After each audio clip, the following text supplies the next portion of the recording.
টানা বর্ষণে সড়ক ডুবে রাঙামাটির সাজেকের সঙ্গে সরাসরি যোগাযোগ বন্ধ হয়ে যাওয়ায় বিপাকে পড়েছেন প্রায় ৩০০ পর্যটক।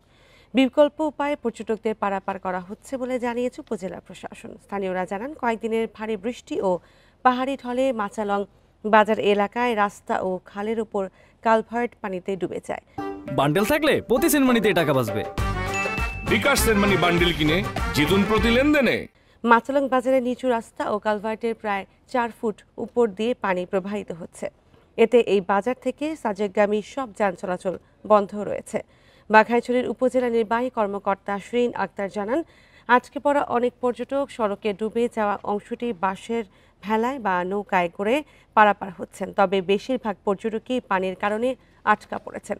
সড়ক থেকে পানি নেমে গেলে যান চলাচল স্বাভাবিক হবে বলেও জানান তিনি।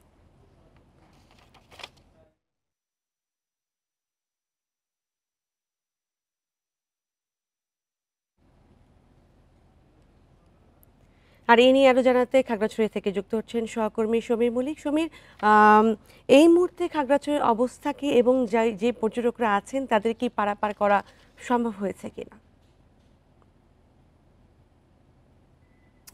দেখুন, গতকাল দিন থেকে সারাদিনে কিন্তু সাজেকের সাথে যে যাতায়াতটি সেটি বন্ধ ছিল। মূলত মাচালং নদীর মাচালং যে বাজারটি রয়েছে সেখানে কিন্তু যে একটি কালভার্ট যে নিচু এলাকাটি রয়েছে সেটি প্রায় উপর দিয়ে ৫ থেকে ৬ ফুট উপর দিয়ে পানি প্রবাহিত হওয়ার কারণে কিন্তু যান চলাচল বন্ধ রয়েছে। যে কারণে সাজেকে যে সমস্ত পর্যটক ছিল তারা কিন্তু সবাই সাজেক থেকে খাগড়াছড়িতে ফিরতে পারেনি।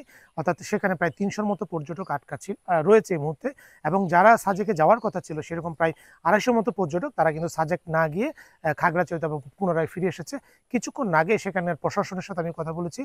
বাঘাইছড়ি উপজেলা নির্বাহী কর্মকর্তা যিনি রয়েছেন তার সাথে আমি মিনিট ১০ আগে কথা বলেছি। তিনি আমাদেরকে বলেছেন যে আসলে তারা হয়তো গতকালকে ভেবেছিল পানি কমে আসবে, কিন্তু পানি কমার পরিবর্তে আসলে পানিটা বেড়েছে। অর্থাৎ গতকালকে শুধুমাত্র মাচালং বাজারের একটি অংশ ডুবেছিল, আজকে কিন্তু সেই পানি বেড়ে বাগাইহাট অর্থাৎ আরেকটি অঞ্চলে বাগাইহাট বাজার যেটি আছে সেটিও কিন্তু এখন ডুবতে শুরু করেছে। এবং সেখানে আসলে যানবাহন চলাচল করার মতো সুযোগ এই মুহূর্তে নেই। অর্থাৎ বাগাইহাট বাজারেও একটি অংশ সেখানে প্রায় ৫ থেকে ৬ ফুট নিচে সড়কের অংশটি পানির নিচে চলে গেছে। অর্থাৎ বলা হচ্ছে সেখানেও যান চলাচল বন্ধ রয়েছে। অর্থাৎ এখন দুটি স্পটে, গতকাল ছিল একটি স্পটে পানির কারণে যান চলাচল বন্ধ, এখন দুটো স্পটে কিন্তু পানি উঠে কিন্তু যান চলাচল বন্ধ হয়ে গেছে। এই অবস্থা আসলে পর্যটক যারা সাজেক ভ্রমণ করবে তাদেরকে অবশ্যই আবহাওয়ার বিষয়টি মাথায় রাখতে হবে। এবং যারা গতকালকে সাজেকে আটকা পড়েছে তাদের জন্য কিন্তু সাজেকে রিসোর্ট মালিক সমিতি যারা ছিল তারা শুধুমাত্র সার্ভিস চার্জটা নিয়ে, বাকিটা যেহেতু তারা এসে আটকা পড়েছে তাদের কাছ থেকে কিন্তু বাড়তি ভাড়া সেটি আদায় করা হচ্ছে না। অর্থাৎ যারা দুদিন ধরে সেখানে রয়েছে তাদের কাছ থেকে শুধুমাত্র সার্ভিস চার্জটি নেওয়া হচ্ছে। তবে এখন পর্যন্ত আমরা যে খবরটি পেয়েছি সেখানে ৩০০ শতাধিক পর্যটক সাজেক রুলি যে পর্যটন কেন্দ্র সেখানে রয়েছে। এবং গতকালকে যারা সাজেক যেতে চেয়েছে তারা কিন্তু সাজেকে যেতে পারেনি এবং হয়তো কয়েকজন বাঁশের ভেলায় বা নৌকায় করে তারা পারাপার হয়েছে। কিন্তু পরিবার পরিজন নিয়ে তাদের যে একই সাথে যে পরিবার পরিজন নিয়ে আসলে বাঁশের ভেলায় বা কিংবা নৌকায় পারাপার করতে কিন্তু অনেকে ভোগান্তির শিকার হয়েছে।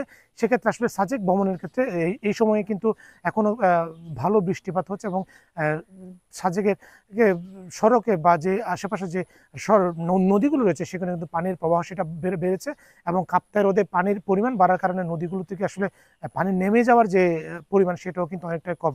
সেক্ষেত্রে আবহাওয়ার বিষয়টা বিবেচনা নিয়ে সাজেক ভ্রমণের জন্য প্রশাসনের পক্ষ থেকে অনুরোধ জানানো হয়েছে। ভারী বৃষ্টিপাত ও পাহাড়ি ঢলে রাঙামাটি সাজেকের সড়ক ডুবে গেছে এবং সেই বিষয়ে জানাচ্ছিলেন সহকর্মী সমীর মল্লিক।